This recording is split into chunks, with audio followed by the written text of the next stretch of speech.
Jacksonville State. Ray Harper, their coach, is really old school. He's he's won a lot of basketball games, so I fully anticipate getting the best version of Gamecock basketball. And as we well know, last year they came in and they beat us on our own court, which hadn't happened in a while. Ironically, I think his teams play with a great chip, and typically on the road, that's what you need in order to have a chance to win. So we'll need to be really prepared. Yeah, that Jacksonville State team, even though they scored like 46 points against a really good Jacksonville team, last time out they scored 60 plus in all but 2 games this year. They can score the ball, even with the amount of players they lost last year.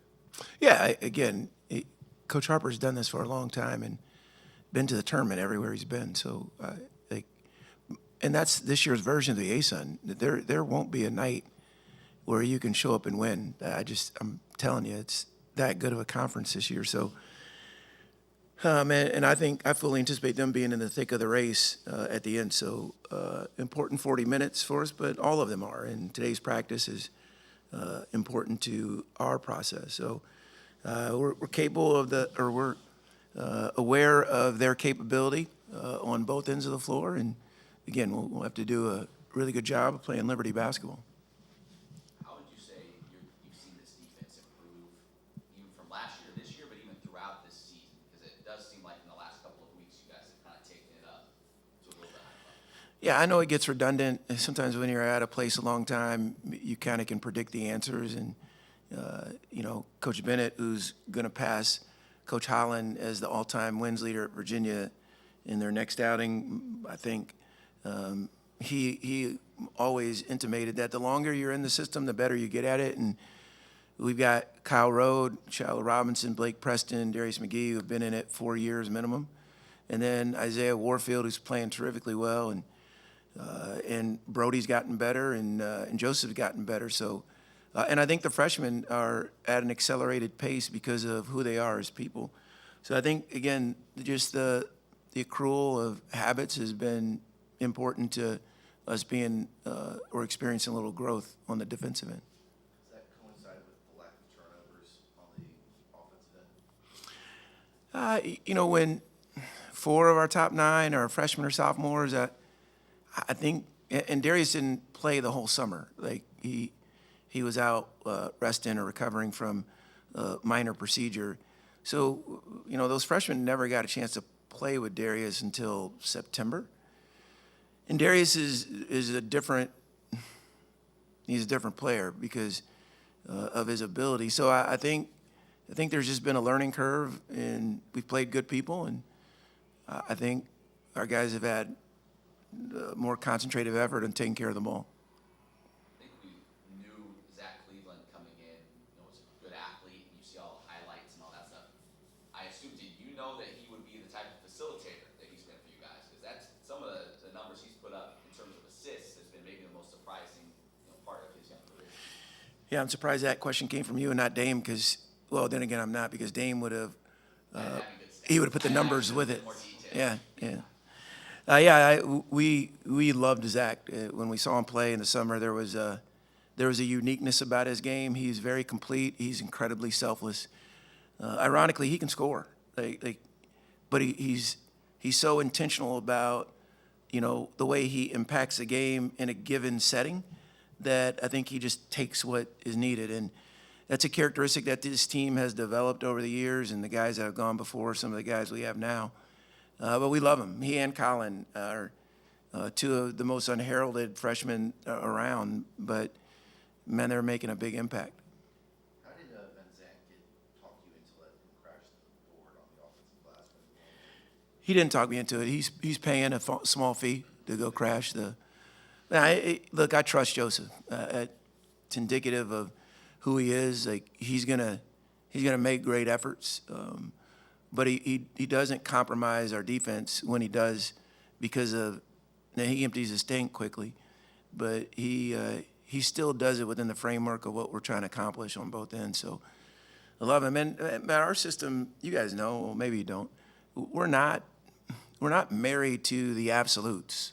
Like we're about the preferences. And when you trust your team, I think you can live in that space and they can play with a freedom that I think we're touching a little bit now.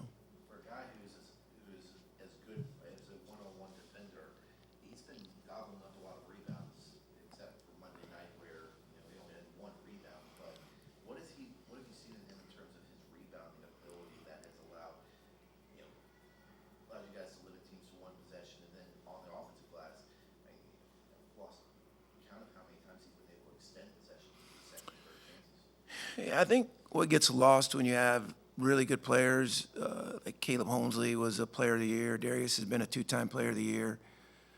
Scotty, Mayo, Georgie, Cuff, Chris Parker, Keegan. I think when you have really good players, what gets a little lost is guys who don't have the glorified numbers. You kind of don't notice their improvement because it's not like right in front of you. But again, the privilege of coaching this team is, I know this will sound a little corny, but I think we're actually a reflection of our university and its mission to just be a part of the body that we're secure in, that it needs in order to function healthily. And so I think Joseph's individual commitment to getting better as a player regardless of the facet, I think he's owned that. But I think there's 15 of them that have. And you guys, we're not there yet. We aren't. I know we're whatever in the ASUN, but we see them every day, and we know what areas we need to grow in. But I wouldn't want to be there on